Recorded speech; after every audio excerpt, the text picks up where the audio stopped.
आग लगी है सीने में, हुक्मरां सा व्यस्त है खून गरीब का पीने में, तो राम मंदिर या बावरी का पक्ष नहीं लाई हूँ, घायल भारत चीख रहा है, चीख सुनाने आई हूँ।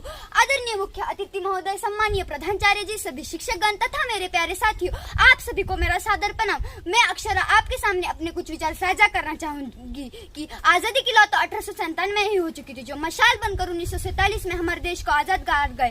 पूर्व देशभक्ति के मायने कुछ और ही हुआ करते थे और देशभक्ति के मायने कुछ और ही हुआ करते थे। मैं नहीं मानती कि राष्ट्रगान के 52 सेकंड खड़े हो जाना या वंदे मातरम, भारत माता की जय के जोरों जोरों से नारे लगाना देशभक्ति। अगर आप कहेंगे कि साल में 2 बार हाथ में तिरंगा ले लेना देशभक्ति है, तो मैं पूछना चाहूंगी कि फुटपाथ पर रहने वाला बच्चा ट्रैफिक की छाओं में नंगे पैर जब तिरंगा बेच रहा होता है, तो क्या आप उसे उसकी देशभक्ति कहेंगे? नहीं, ये उसकी देशभक्ति नहीं, बल्कि उसके पेट के भूख की शक्ति है जो उसे ऐसा करने पे मजबूर करती है।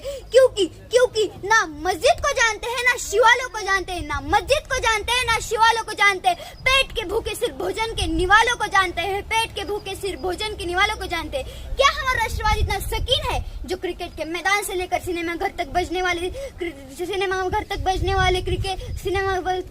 वाले राष्ट्रगान तक ही सीमित है? नहीं, राष्ट्रगान वो होता है जो सभी लोग खड़े होकर जो भाव मन में आता है, वो है देशभक्ति। अपने परिवार, समाज, देश के लिए समर्पण का भाव है देशभक्ति। अधिकारों के पूर्व कर्तव्यों को प्राणिता का मन्याला है देशभक्ति। झंडोलुप्ता को पछाड़कर ईमानदारी से किया हुआ हर काम है देशभक्ति। हमारा ये देश पहले ही शहीदों के लहू से सिंचित किया जा चुका है।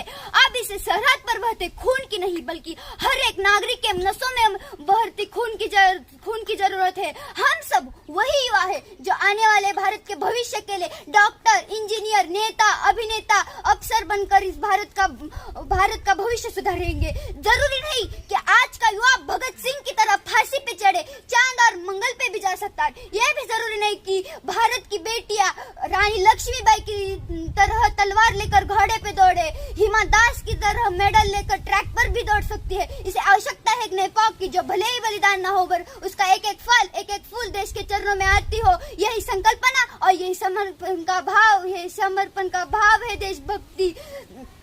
यूं कहा जा सकता है कि पहला सपना है देशभक्ति और देशद्रोही के जीवन में आने वाला हर एक तूफान है देशभक्ति, ताकि देशद्रोही भी समझ सके कि अगर तू दरिंदा है तो ये शमशान तेरा है, अगर तू दरिंदा है तो ये शमशान तेरा है, अगर तू परिंदा है तो आसमान तेरा है। भाईचारे से रहना है तो रह इस जमीन पर, वरना ये कब्र भी तेरी और ये कब्रिस्तान भी तेरा है। हमारा भारत देश विभिन्न वर्गों से मिलकर बना हुआ है। उसमें से एक वर्ग मेरे जहन में आ रहा है, वो है युवा वर्ग। वो युवा जिसके पीठ पर लादकर आने की आदत की उपलब्धियां, वो युवा जिसे तोड़ देनी थी, उसे वर्तमान की तोड़ देनी थी हथकुंठा। वो युवा जिसके कंधों पर जिम्मेदारी थी राष्ट्र निर्माण की, समाज की आशाओं को जोड़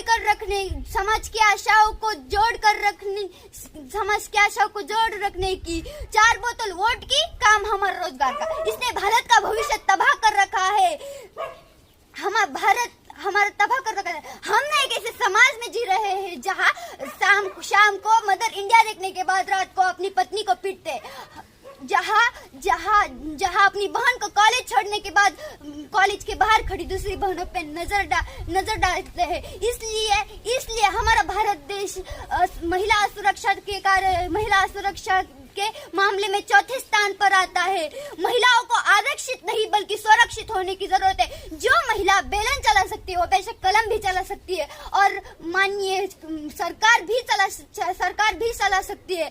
हम एक ऐसे समाज में जीते हैं जहाँ पत्थर की मूर्त को लगते हैं 56 भोग और भूखे नंगे तड़पते सो जाते हैं लोग। मजबूर को मजबूर समझिए, मजदूर को मजदूर समझिए, मजबूर नहीं। गरीब को काम दीजिए, दान नहीं। और दान देने की इच्छुक है ना तो जीते जी रक्तदान दीजिए और मरने के बाद अंगदान देकर किसी को जीवन दान दीजिए।